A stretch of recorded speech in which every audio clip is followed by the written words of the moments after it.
Chapter 44. I've been working on the web, Sister Ariel said. It's trapped in some really interesting ways. Who put it on you again? How about if I tell you, you let me go, Vi said. Not very subtle, are you, bitch witch?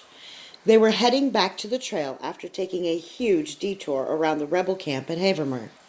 Vi could tell that Sister Ariel had wanted to go into the camp, but thought it would give Vi chances to escape. Why are we going west? Vi asked. I thought the chantry was northeast. It is, but I still haven't finished what I was sent to do, Ariel said. What was that? Uli asked. She was sitting on the cantle behind Vi right now, and both of them were leashed magically. Vi was glad that Uli asked the question. Sister Ariel answered Uli's questions. That probably had something to do with Vi's repeated escape attempts, which had left them both bruised and irritable. I'm looking to recruit someone special, and I'm hoping I can find a woman who fits the bill in the rebel camp. Unfortunately, I don't trust Vi as far as I can throw her. That's pretty far, Uli said. Vi scowled. Not only had Ariel left her with the scratches from where she'd landed in the brambles, but afterwards she'd spanked her. Life in the saddle was a sore life. So I don't count as someone special? Vi said. You already said I'm vastly talented, or whatever. She sneered as she said it, but she was curious, and, strangely, a little hurt that she didn't measure up. Oh, you're both very special, but neither of you qualifies for what I need, Ariel said. The bitch was enjoying being mysterious. What do you mean, both of us? Vi asked. I'm taking you both to the chantry, but neither of you can fulfill... Why are you taking us both? Ariel looked at Vi puzzled, then she laughed. Uli's talented, Vi. What? Vi was incredulous. Oh, it's rare to find talented women, I don't deny it. But if only one woman in 1,000 is talented, that doesn't mean that you'll only find 2 talented women together once in 1,000,000 tries, you see. No, Uli said. Vi didn't either. People with a talent tend to feel an affinity for each other. Even if neither of them knows why, we frequently find them together, which is great for us. Usually. Perhaps you're too young for this much truth, Ulisandra, but that affinity is probably the only reason why an otherwise heartless murderer didn't add you to her already overburdened conscience. You mean she would have killed me? Would you, Vi? Uli asked. Vi was glad the girl was sitting behind her, so she couldn't see the guilt written all over her face. Why did she care what Uli thought? You can look at it in a negative light or a positive one, Ulisandra, Sister Ariel said. Negative, she normally would have killed you. Positive, she didn't.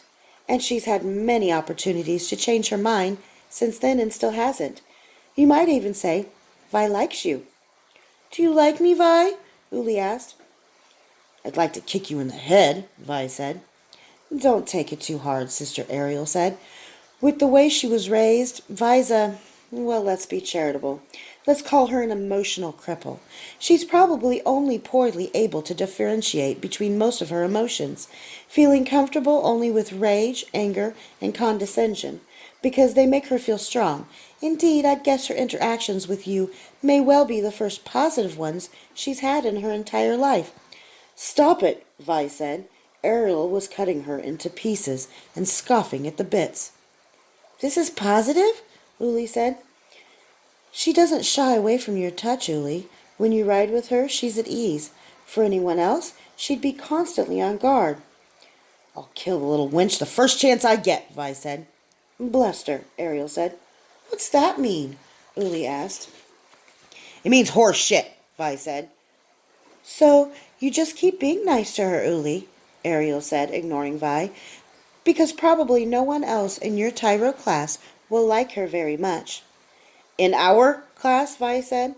You're putting me with the children? Sister Ariel looked surprised. Why, yes, and you should be nice to Ulisandra because she's got more talent than you do, and none of your bad habits. You cruel, cruel bitch, Vi said. I know what you're doing. You're trying to break me, but I'll tell you what, nothing can break me. I've been through everything. Sister Ariel turned her face to the setting sun that limed the treetops of a small copse in front of them. That, my dear, is where you're wrong. You are already broken, Vi. You were broken years ago, and you healed, hunched. And now you're broken again and trying to heal even more hunched. I won't let that happen. I'll break you one more time if I have to, so you don't have to be a cripple anymore. But I can't make the choice to be healthy for you, and I don't promise a lack of scars. But you can be a better woman than you are now. A woman who looks a lot like you? Vi sneered. Oh, no, you're more passionate than I ever was, Sister Ariel said. I'm afraid I'm a bit of an emotional cripple myself. Too much brain, they say. Too comfortable in my own mind. I never had to come out. But I was born this way. You were made. And you're right. You'll not learn what you need to know from me. Were you ever in love? Uli asked. Vi wondered where the hell that came from, but the question must have been a good one because it hit Sister Ariel like a shovel across the face. That's a very good question, Ariel said. He left you for someone who wasn't so cold and ugly, didn't he? Vi asked with a little twist of satisfaction. Ariel said nothing for a moment. I see you aren't without claws, Ariel said quietly. Not that I expected any less. Uli jabbed her fingers into Vi's ribs to chastise her. But Vi ignored her. So, you never got around to your point. Why are we going west? There's a sister who lives this way. She's going to nursemaid you two while I scout out the rebel camp for a suitable woman. What are you looking for? Uli asked. We should start looking for a place to set up camp. It's getting dark. Looks like we're not going to make it to Carissa's tonight, Sister Ariel said. Aw, please, Uli said. It's not that dark, and we don't have anything else to talk about. Sister Ariel seemed to chew over it. She shrugged. I'm looking for a highly talented woman who is ambitious, charismatic, and obedient. Ambitious and obedient? Good luck, Vi said. If you were willing to be obedient to the speaker, she'd have personal instruction. A rapid rise through the ranks, a lot of attention and power, but all those are easy.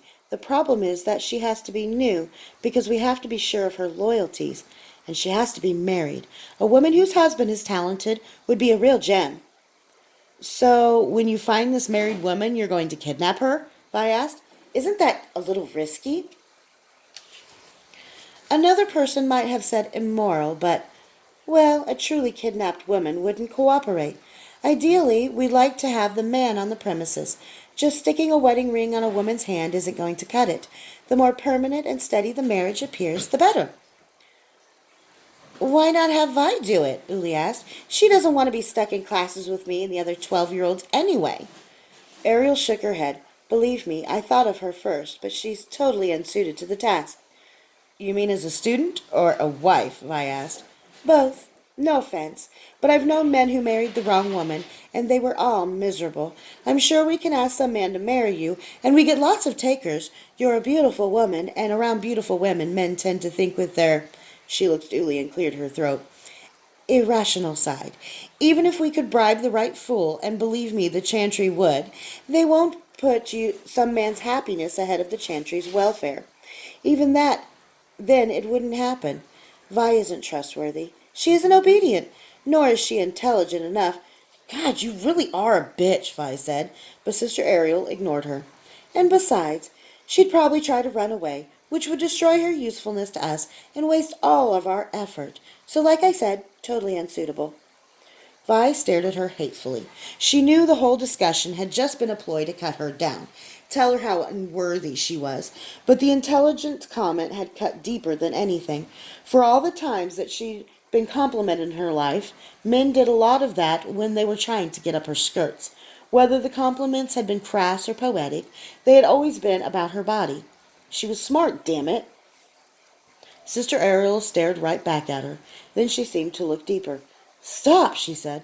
Vi stopped. What? Sister Ariel nudged her horse awkwardly until after a few attempts she got it to move beside Vi. She reached out and grabbed Vi's face in both of her hands. That son of a bitch, Ariel said. Don't let anyone heal this. Do you understand? Wow, look at that. If anyone touches this with magic, there are weaves of fire that will be unleashed around all the major blood vessels in your brain. And that looks suspiciously like...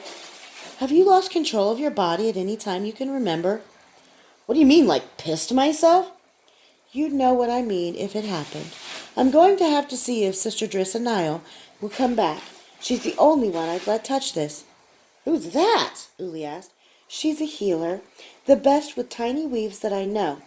Has some little shop in Scenaria, last I heard." "You're not going to tell me anything else about this weave that's supposed to kill me?" Vi said. "Not unless you tell me who said it." "You can go." "If you curse one more time, you'll regret it," Sister Ariel said. The last punishment had been bad enough,